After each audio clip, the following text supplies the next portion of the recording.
Ike is a powerful magician who serves as a commander in the Demon Lord's army.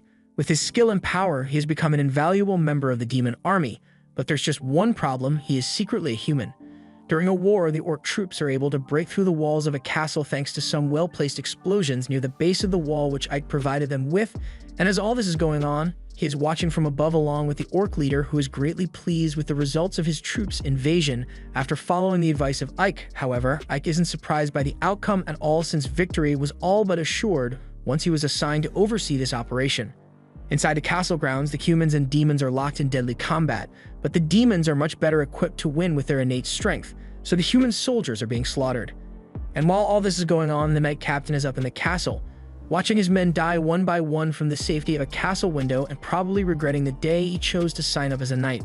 Just then, he realizes he is not alone in the room, so he turns around and finds that Ike has somehow managed to sneak in. The Knight Captain knows he is pretty much screwed now, so he turns to face Ike and asks who he is.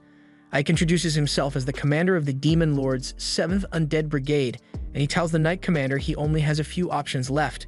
His soldiers are nearly all dead, so Ike tells him he likes this territory and he wants it, so we can do this the easy way or the hard way. The choice is yours. The Knight Captain ain't going out like a wuss, so he tells Ike that none of those options work for him as he lunges forward for a desperate attack. But Ike wasn't surprised by this at all, since he already expected to have to do it the hard way. He quickly casts a point-blank spell which strikes the Knight Captain and incapacitates him. Ike has officially won this war, but when the orc leader comes into the room to congratulate him on his victory, and while the normal thing to do for a demon commander at this point would be to execute all the surviving members of the army, but Ike has other plans as he instructs the orc leader to provide first aid for the Knight Commander as well as any humans that surrendered. Ike was being watched by a witch through her crystal ball, and she is surprised that he was able to take down Castle Arsenal with just a single brigade and a week of prep time, so she's interested in the potential Ike shows. Back at the castle, Ike creates a barrier around himself so he can have avoid being watched further, and once he finally has some privacy, he thinks to himself that he feels guilty about hurting so many people even if it was necessary to win the battle. He will never truly get used to the bloodshed associated with war, because while it should be second nature to a demon, Ike is only a human in disguise. His teacher, Romberg, was a great mage, but he also knew a lot about the world and the advanced civilization that once lived in it. One day, Romberg found Ike as a baby and decided to take him in just for fun, and over the course of the years Ike spent with Romberg, he was taught all the magic and knowledge Romberg had at his disposal. But Romberg's last wish before he died of old age was that Ike should never tell anyone about the ancient civilization, since people would bring disaster if they knew about it. There was also one other thing Romberg had asked of him, and it was for Ike to never let himself be seen without his robe or mask, because if he is ever found out to be a human, the Demon Lord wouldn't spare him. From that day forward, Ike has never taken off his mask, and even now, he is only able to remove it because of the powerful barrier he erected around the room. With the barrier up, it prevents anyone from entering the room without his permission, but unfortunately, it doesn't apply to people who are already inside the room. Ike looks down and sees the maid who had been hiding under the desk, and she begs him not to kill her since she won't speak a word to anyone about his secret, but then she accidentally hits her head on the desk and falls over. Ike checks on her and she seems to still be alive, but he really wishes she wasn't, since he had managed to keep his identity secret for over 20 years at this point. So why does the first person to find out his secret have to be a clumsy maid? Just then, the orc leader knocks at the door because he wants to talk to Ike, so he will have to deal with the maid problem later. Outside, the orc leader tells Ike that they have managed to seize the castle successfully, but he finds it strange that Ike is letting so many humans live. Ike tells him it isn't a problem since the new Demon Lord doesn't particularly care about your kill count as long as you get the job done. The orc understands, but he and the others were hoping to slaughter all the humans and burn the village to the ground, but Ike questions what the purpose of doing that would be, especially since if they kill everyone, then there will be no one left to pay taxes. Arsenal is a trading city, so who would do all the trading if they killed all the humans? Just then, Ike and the orc run into a couple of humans who wish to speak to Ike. The orc begins yelling at them for daring to speak to the great Ike directly, but Ike says it is fine and asks the village chief to speak. The chief has accepted that the town is now under the control of the demon army, so he wants to know how much they are expecting to pay in taxes to the demon lord. Ike tells him they can just pay the normal amount they always paid, but he makes it clear that if any of them ever resist the demon lord for any reason, then there would be no mercy for them. Just then, Ike notices something is wrong, and a moment later, he gets teleported into a dark room with a giant monster standing behind him with devious intentions. Ike jumps out of the way to evade the incoming backshots, and it looks like this isn't the first time something like this has happened since Ike complains to the witch that he had asked her not to summon him out of nowhere like this. Since he is already here, Ike decides to take out the monster by using his staff to cast a powerful spell, and he destroys the golem in a single hit. The witch is impressed with Ike's ability since she was pretty confident in the strength of that golem, and we finally find out that her name is Sapphiro. She is Ike's direct superior in the demon army, and also the only demon who knows that he is actually a human. Ike asks her to please just send a messenger next time she wants to talk to him, but she finds it entertaining to catch him off guard with teleportation. Ike just accepts that he's going to have to keep dealing with Sapphiro's BS, so he asks her if she summoned him here because of the battle with Arsenum. She tells him that's not why she called him here, since her familiars couldn't have told her everything she needed to know about the battle. She is perfectly fine with how Ike took control of the city and how he chose to spare the humans, but then Ike wonders why she bothered summoning him at all, so Sapphiro informs him that Demon Lord Darrick-Hewton wishes to see him in person. Ike is shocked to hear this, since he would be the first brigade commander to ever be given the honor of meeting him, but Ike still wonders why Darrick-Hewton would want to see him. Sapphiro assumes it must be because of Ike's impressive feat of capturing Arsenum in only 1 week, so she's going to take him to the Demon Lord's castle now. Ike wasn't expecting to have to go immediately, but he puts his hand on Sapphiro's shoulder and she teleports them both away. Meanwhile, back in the castle, the maid has finally regained consciousness. She gets up and tries to walk away, but as she does so, she finds that she is still trapped inside Ike's barrier. She knows there's no way she's getting through a barrier like this, so she looks around the room and finds a plate of food along with a note left by Ike. He wrote for her to eat the food and wait for him to return, so the maid does exactly that, and it's so delicious that she ends up pouncing on the plate. At the same time, Ike and Sapphiro have just arrived at the Demon Lord's castle, and the strong miasma surrounding the castle is slightly affecting Ike since he is human, but he powers through it and keeps walking towards the castle. At the gate, there are guards posted, so Ike asks Sapphiro if the guards check everyone who comes to the castle, and she informs him that they indeed inspect everyone who comes here. Ike is now worried since his identity will be found out as soon as the guard makes him remove his mask, but Sapphiro tells him she will handle it. She uses some of her magic to surround Ike in a terrifying aura, and once he reaches the guards, they have nothing but respect for his power. They know Ike is the grandson of Romberg. And with training from such a great mage, it is no wonder to them that Ike is so powerful. Ike and Sapphiro are allowed entry into the castle with no further questions, and after a while of walking, Ike asks how long it's going to take before they reach the audience room. So she tells him they are almost there, but Ike is really wishing he could fly like Sapphiro in a situation like this. He has always been jealous of her flight magic, and while he can use the spell itself, he doesn't have as much control over it as she does, so the most he can do is jump really high with it. They eventually reach the audience room, so Sapphiro tells Ike to wait outside a little while she talks to the Demon Lord first. Once she heads inside, Ike thinks about how the current Demon Lord, Darrick-Hewton, managed to turn the war around and give the demons the upper hand simply by participating in a single battle. He is the strongest demon, and rumors speak of him as a cruel and cold lord, so he would probably kill anyone whom he grew to dislike. On the flip side, though, he is also known to be one who can recognize talent in spite of whatever weaknesses one may have. His new approach to running things revolutionized the demon army, since demons are naturally born with the instinct to fight among themselves at the slightest inconvenience. Darrick-Hewton, who accomplished all of that in his time as the Demon Lord, and now Ike has to meet him. Ike hears Sapphiro calling for him to enter, so he walks into the throne room, and as he greets the Demon Lord, he is surprised to find that the Demon Lord is actually a girl. Darrick-Hewton praises Ike for his ability to capture Arsenum in only 1 week, and he thanks her for the kind words, but he doesn't think he deserves that much credit. The Darrick-Hewton finds Ike's humility quite odd, as it reminds her of how a human would act, and Ike immediately regrets opening his mouth since he almost blew his cover just now. Luckily, Sapphiro recovers for him and explains that Ike was raised by the great magician Romberg, and Romberg was known to be quite humble, so that would explain where Ike learned humility from. She also thinks that Ike might be smarter than she had initially thought, and thus chose to avoid needlessly killing the humans even after he conquered Arsenum. But right now, Ike is kind of regretting the fact that he didn't kill those humans like a regular demon would, since it is drawing unwanted attention to him now. He asks for permission to speak and explains to Darrow that he spared the humans because while they may fear terror, they won't obey it for long, so he felt it would be better to avoid killing them as much as possible so they can keep their sense of normalcy and remain productive. Darrow asks if that is the opinion Romberg held as well, and Ike says yes. He has only been speaking with her for a few minutes now, but he can already tell that Darrow must have knowledge about the ancient civilizations that Romberg told Ike about, and she used that knowledge to form the demon army into what it is today. Darrow teleports from her throne and lands in front of Ike, saying that he is definitely different from most demons, but the next time they meet, she would like to see what his face looks like under that mask. She then teleports behind him and says she expects to see more good results from him in the future, and as soon as she is out of the room, Ike collapses out of nervousness.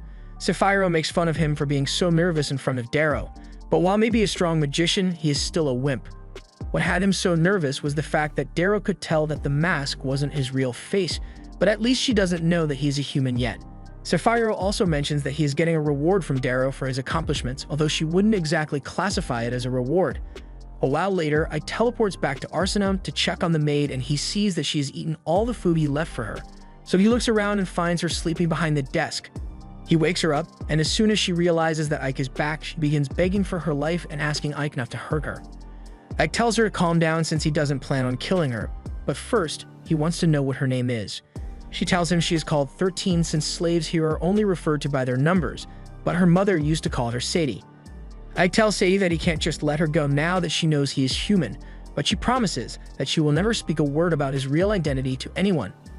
Ike believes she will keep her mouth shut, but to make sure she doesn't let the secret slip, he tells her that she has to serve as his maid from now on. Sadie is more than happy to be his maid if it means she gets to live, so it's a done deal. The next day, Ike is officially crowned ruler of a place called Avalias, and the previous day, Sapphiro had informed him that this was the reward Darrow had prepared for him. It's a town on the front lines, so Ike's job will be to rebuild the town and bring in double its tax revenue. Ike doesn't like it, especially since Sapphiro was the one that conquered the town and she absolutely decimated all the walls, leaving it with no protection. Since they are out on the front lines, they need to have city walls ready in case the human army attacks, but when Ike asks Jiren how long it will take to rebuild, he says it'll be 6 months at best.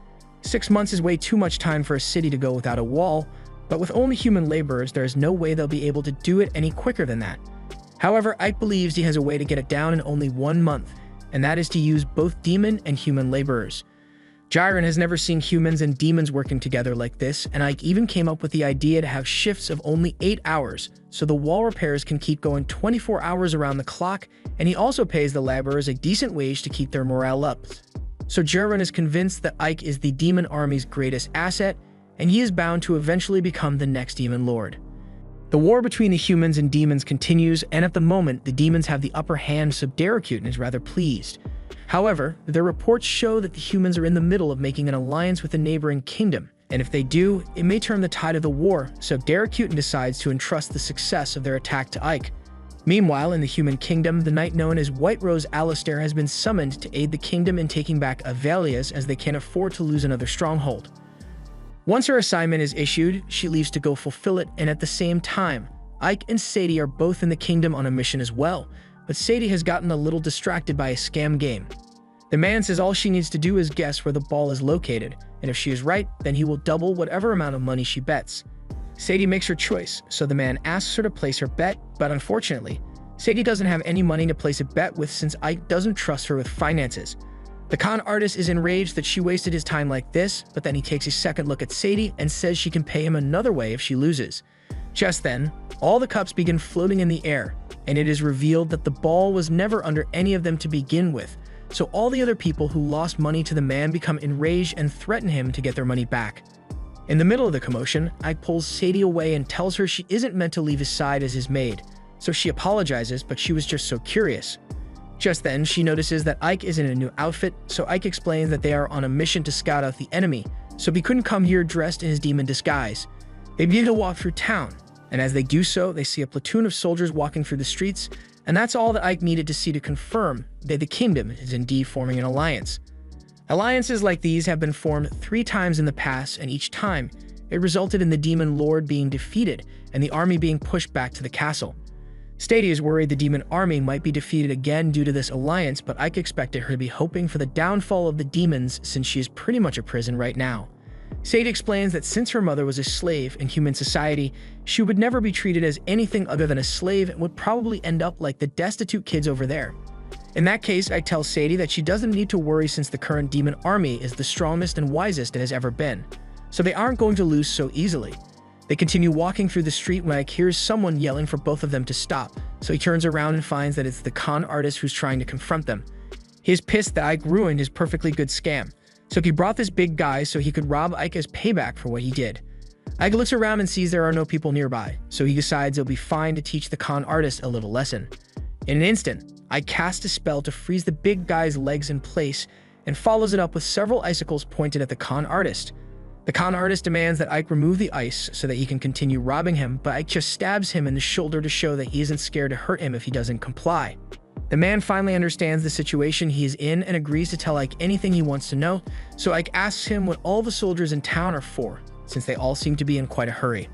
The man initially says he doesn't know anything, but Ike threatens to kill him immediately, so he coughs up some info about the Alliance and how the Rosaria army is eager to earn some war valor for themselves before the Alliance gets involved. I can understand why they would want to do this, since a higher kill count automatically earns you more respect at any strategy meetings held. However, if they happen to fail in their mission, it would put Rosaria in a terrible position. Ike asks where they are going to launch their attack, so the con man tells him that there is only one location they could possibly be targeting right now, and that would be Avalia's. As far as the reports say, Avalia's currently has a huge hole in its walls, so it is guaranteed to be poorly defended. Ike now has a good grasp on the situation at hand, and since the con man gave him some useful info, he leaves him alone. However, he never said he would get rid of the ice though. Once they return to Ike's office, he sits at his desk to finish up some paperwork, and Sadie brings him some tea to help relax him. Just then, the demon girl bursts into the room and demands to know where Ike has been for the past few hours, since she was getting really worried about him. Ike calmly explains that he was busy scouting out the kingdom of Rosaria, but his reasonable answer doesn't make her feel better, so she starts going after Sadie and questions why Ike has a human beside him. Sadie introduces herself as Ike's maid, but the girl dismisses her and casually calls Sadie an ugly bitch, after which she then offers to become Ike's maid instead. Sadie is pissed at this point, so she tells the girl to get her hands off Ike's, since he is too tired to be dealing with hoes right now. This begins a long argument between the two, with both of them accusing each other of trying to seduce Ike, and Ike is smart enough not to get himself involved. Meanwhile, Rosaria's army has gathered outside of Valius and are getting ready to attack. They find it odd that there are almost no guards standing near the walls, but they assume it must just be due to their lack of manpower to effectively defend their stronghold. They soon inform Alistair that they have completed the preparations for the attack and are ready to fire on her command. So Alistair gives the order to fire. However, as soon as she does, several skeleton soldiers emerge from the ground and surround Alistair's forces. The soldiers prepare to defend the siege gear, since mere skeletons should be no match for them. But all of a sudden, one of the soldiers gets shot out of nowhere, and it all goes downhill for the humans from there. Alistair sees that there's no way for them to win this battle anymore, so she orders for an immediate retreat. Ike and Giron were watching the whole thing from the top of the wall, and they commend Alistair for making the smart decision to retreat, although the only reason they managed to win was because of Ike's reconnaissance mission earlier. However, while they weren't paying attention, an assassin had managed to sneak up behind Ike and fire an arrow straight into Ike's back, causing him to fall to the ground and pass out. Meanwhile, the general has just been informed that Alistair was forced to retreat from battle due to unforeseen circumstances. The soldier tries to explain that the demon army had prepared an ambush in advance of their arrival, but the general is having none of it and orders Alistair to be jailed for losing.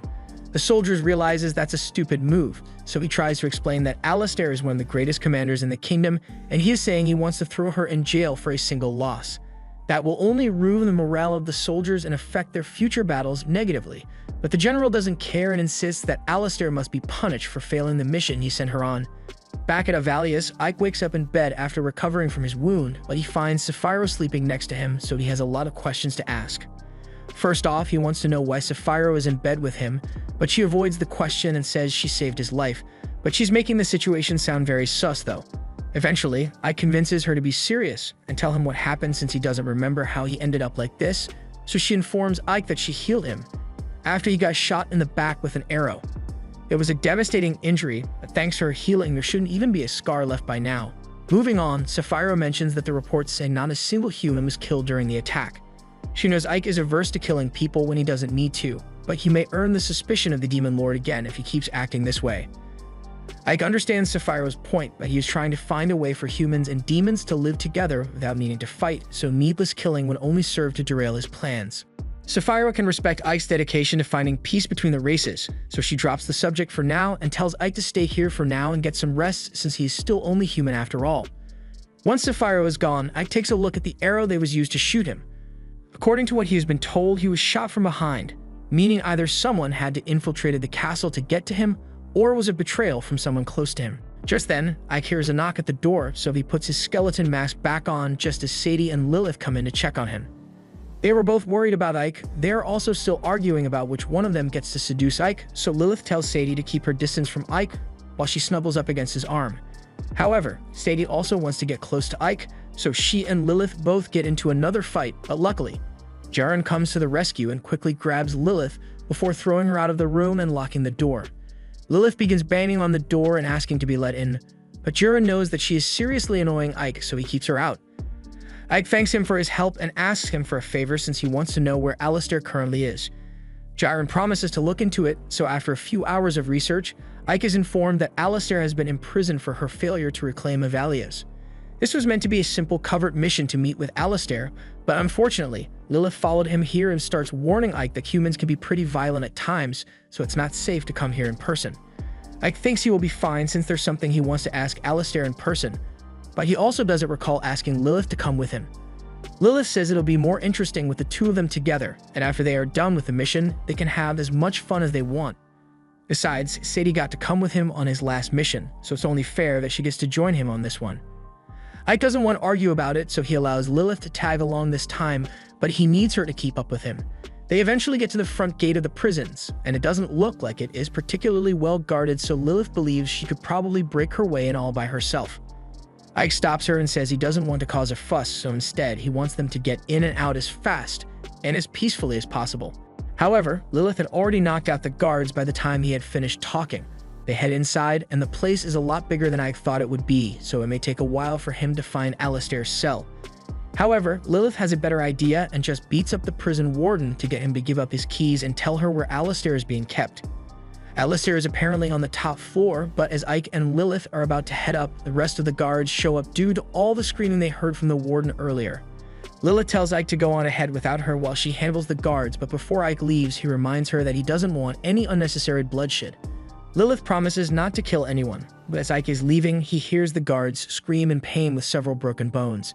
He ignores it for now and walks up the staircase until he arrives at what should be Alistair's prison cell, but he is shocked to find it completely empty.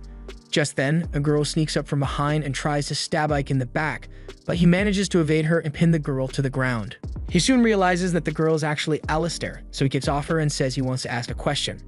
He wants to know if she sent an assassin into the castle to kill him during the last battle, because if it wasn't Alistair, then that could only mean that he has a traitor in his hands.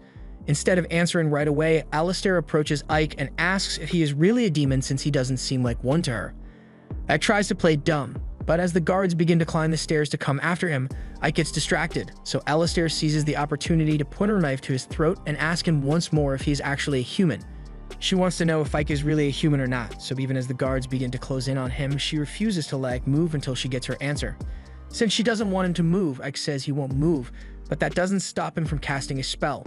So before Alistair realizes what's going on, Ike says English or Spanish.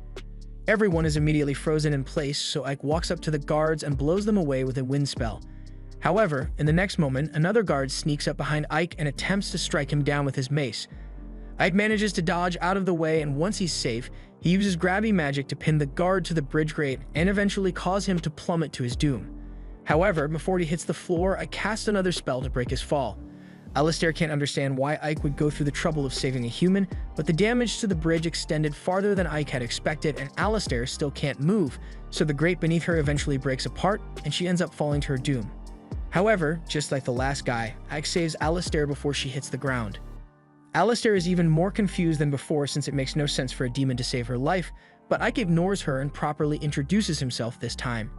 He says he is the commander of the 7th Army of the Demon Lord, and Alistair realizes that he must be the general that defended Avalias against Beck troops.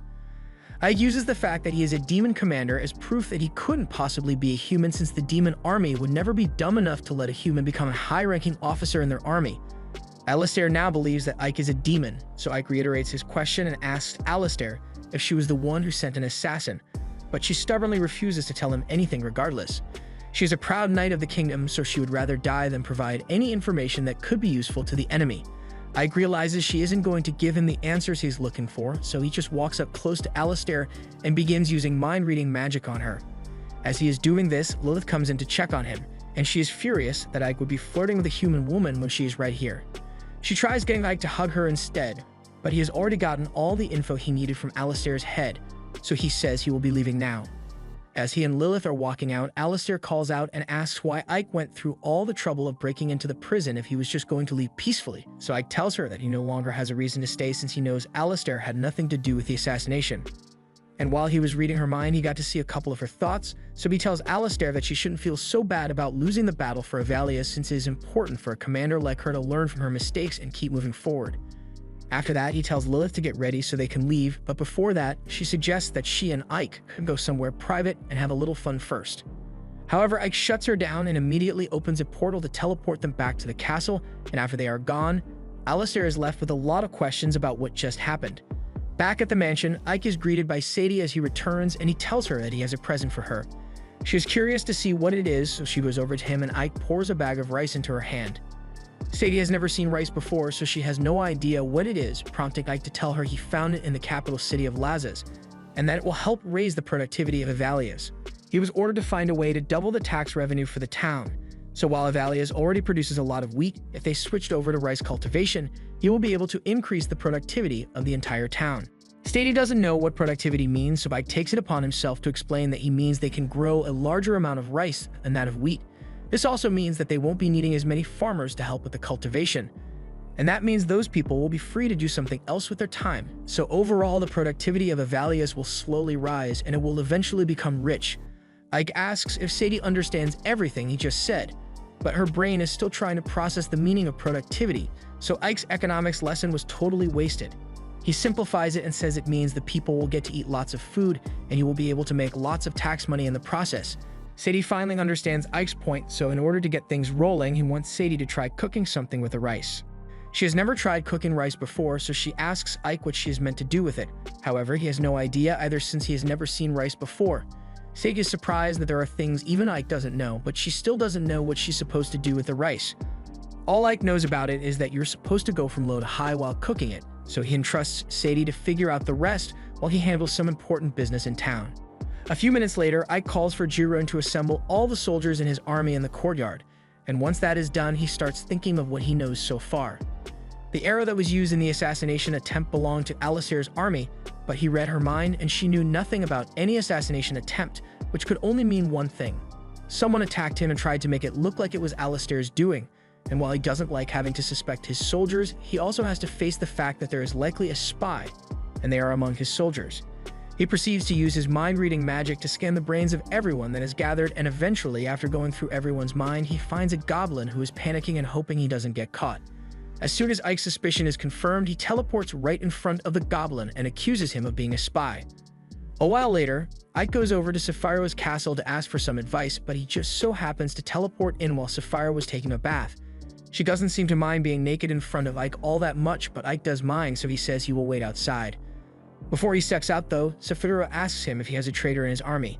This gets Ike's attention as he hasn't told anyone about the spy goblin yet, so he asks how she knew about it. Sapphiru says she just made a guess, so Ike tells her that the traitor behind it all was Jace, the one-eyed goblin. Sapphiru isn't surprised to hear this since she had been suspicious of Jace for a while now, so as Ike asks her what he should do now, she gets up from her bath and says they are going to make Jace pay the price of betrayal. Meanwhile, back at Avalius, Jace is informed by his subordinates that Ike went to see Sapphiru recently, and he doesn't understand how Ike could have recovered so quickly after they shot him through the back.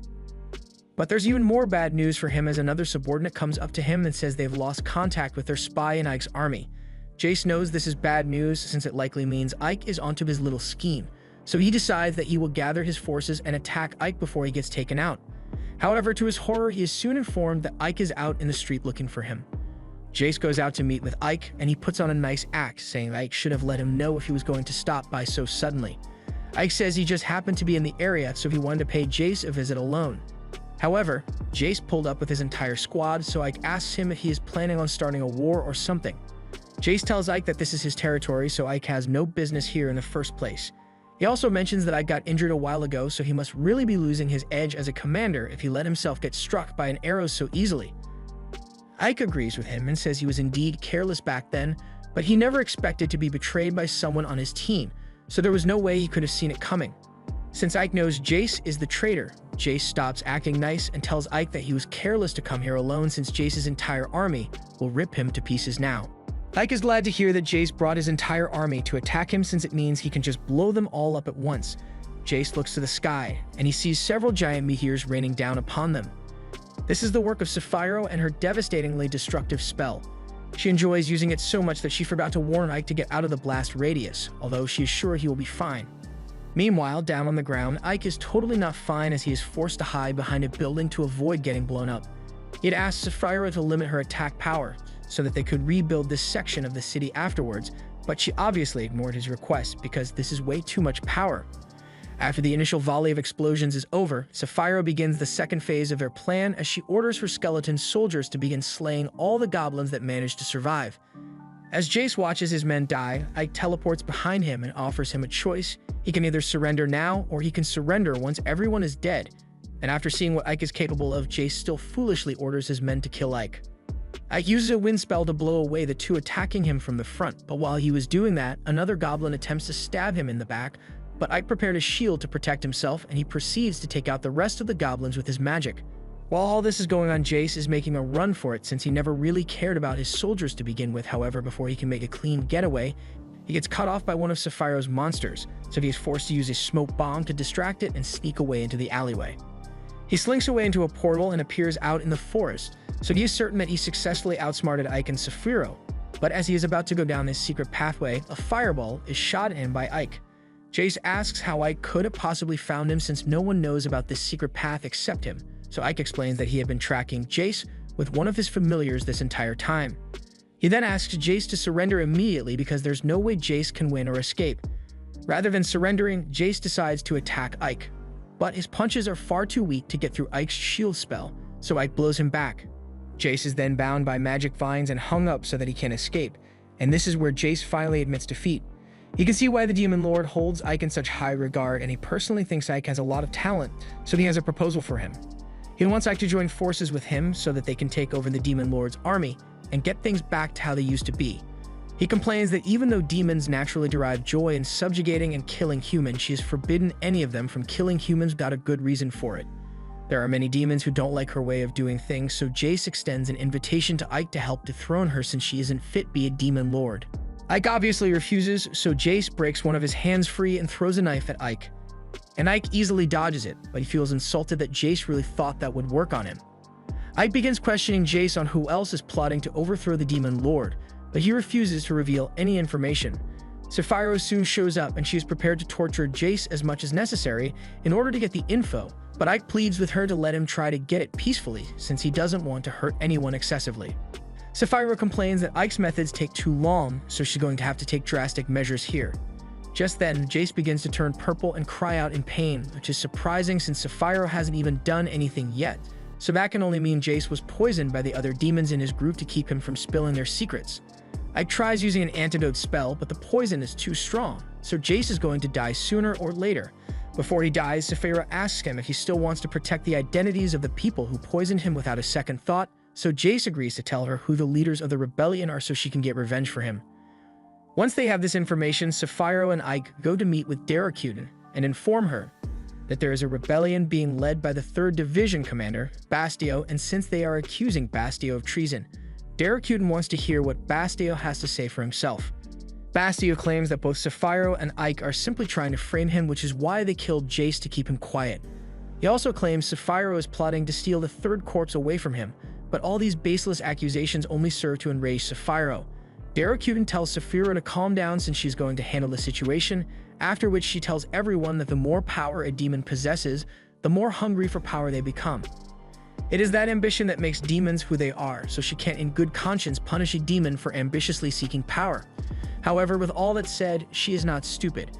She is well aware that Bastio is lying through his teeth, so she wouldn't fall for his accusations.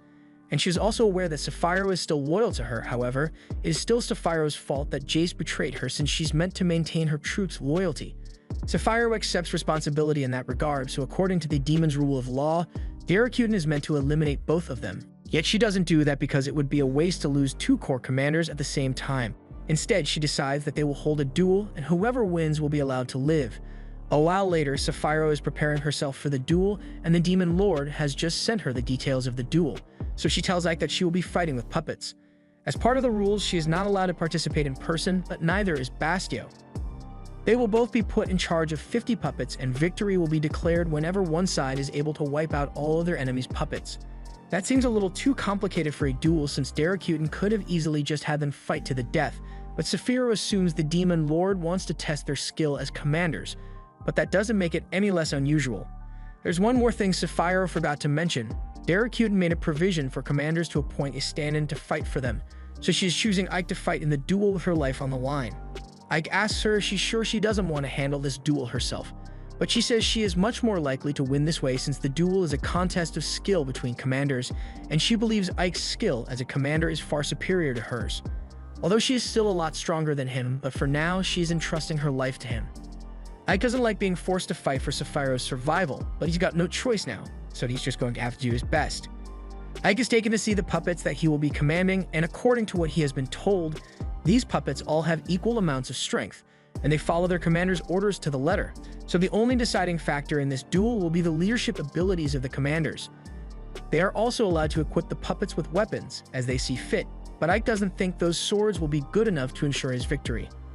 A while later, he is back in his office, trying to think of some good formations for the puppets when Sadie comes in and offers him a cup of tea. Since she's here, Ike asks Sadie what she would do if she had to win a fight, but Sadie has no idea since she wouldn't want to fight in the first place. Ike agrees that settling disputes without fighting is the best way to go, but sometimes your opponent won't be satisfied unless a fight breaks out, so hypothetically, he wants to know what she would do in that situation. Sadie doesn't have much fighting experience, but if she had to choose, then she would pick a broom as her weapon of choice. Ike says she's right since the best weapon is one that allows you to stay out of striking range of your opponent while giving you the range to strike at them. Similarly, a sword is better than a dagger, but a bow is even better since it allows you to strike from afar. But of course, Bastio would know that as well, so he would probably try to employ the same tactics. Sadie mentions how her former master used to talk about crossbows being amazing in battles, and Ike thinks that might be a good idea since they can penetrate metal armor and are easier to use than bows. However, it's not going to work for him since he needs something even more powerful than crossbows. He would like to go Oppenheimer on them, but he doesn't have the materials for that. So he goes for the next best thing: guns. Sadie has never heard of guns before, so she asks if they are strong, and Ike assures her that guns are incredibly strong. These boomsticks allow you to attack from hundreds of meters away without your opponent being able to fire back. Sadie thinks that sounds amazing, but she asks if Ike is really capable of making something like that. He may not be able to make it alone, but he already thought of a plan for that. He says Sapphiro is an amazing alchemist, so he's sure she'll be able to crank out some guns in no time. However, when he goes to ask her, Sapphiro flat out tells him that she can't do it. She may be good at making things, but she can't make something that she has never seen before.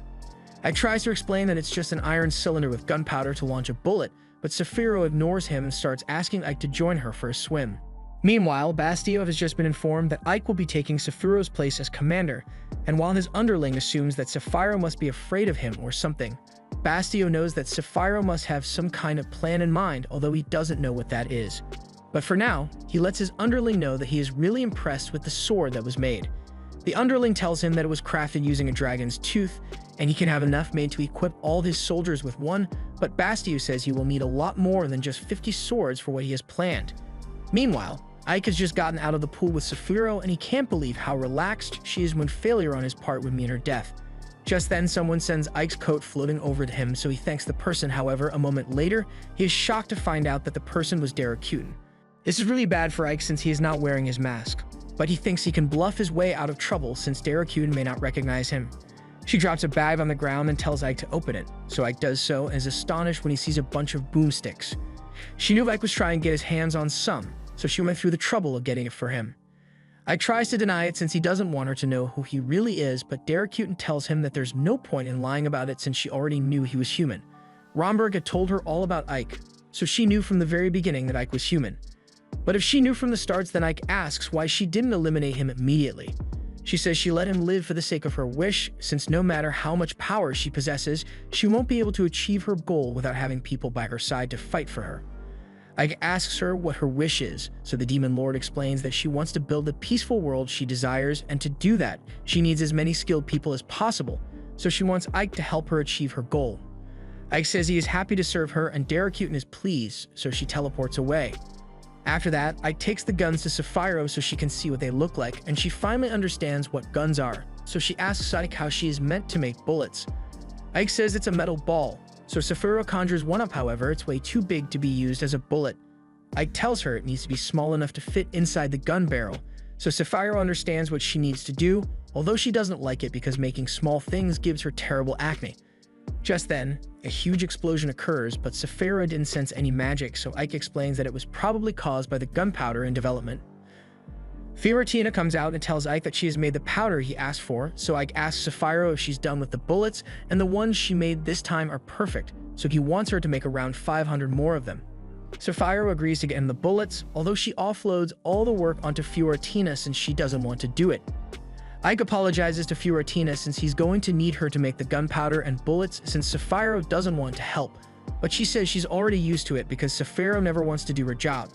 On the day of the duel, the stadium is full of demons eagerly waiting to see some action, and Bastio begins mocking Ike for only outfitting his puppets with shields when his puppets are completely decked out in armor. He asks Ike what Sapphiro is doing right now and whether she's plotting something, but in any case, it doesn't matter to him since he will be winning no matter what. His puppets are covered head to toe in Damascus steel, meaning no sword or arrow attacks will be able to penetrate them. It was a gift to him from Daracuten, so he believes she must be taking side in this duel. Ike does know what Daracuten was thinking to give both of them equipment like this. Maybe she wanted it to be an equal fight, or maybe it's some kind of test, but regardless of what her intentions were, he can always ask her after he has won. The match officially begins and the rules are announced once more. Each commander has 50 puppets, and whoever is able to destroy all the enemy puppets first will be declared the winner, while the loser will die. With that out of the way, the signal is given for the duel to begin, and Bastio immediately orders his archer puppets to fire at Ike's puppets. Ike orders his puppets to block with their shields, and while some of the arrows are blocked, a few of Ike's puppets end up getting shot anyway. After this, Bastio orders his other puppets to begin their assault, so they run forward and begin laying waste to Ike's troops, while Bastio is laughing the whole time because Ike is doing nothing but defending. After a while, a large number of Ike's puppets have been killed, but Daracuten knows it's not over yet, and in the next moment, a loud boom echoes through the arena as Ike's remaining puppets begin firing their guns. And now that Ike has begun his counterattack, it's not long before his puppets begin mowing down Bastio's puppets with ease, and Bastio has no idea what's going on or why he is losing. Before long, all of Bastio's puppets fall to the ground dead, and Bastio has officially lost the battle, so the Demon Lord comes down from her seat to deliver the bad news to him. She has prepared two choices for him since she is so nice, so she tells Bastio that he can either end himself or she will do it for him, and she won't make it painless. However, Bastio says he has something else in mind in case he ended up losing, so in the next moment, Bastio has an archer shoot an arrow at Daracuten's back.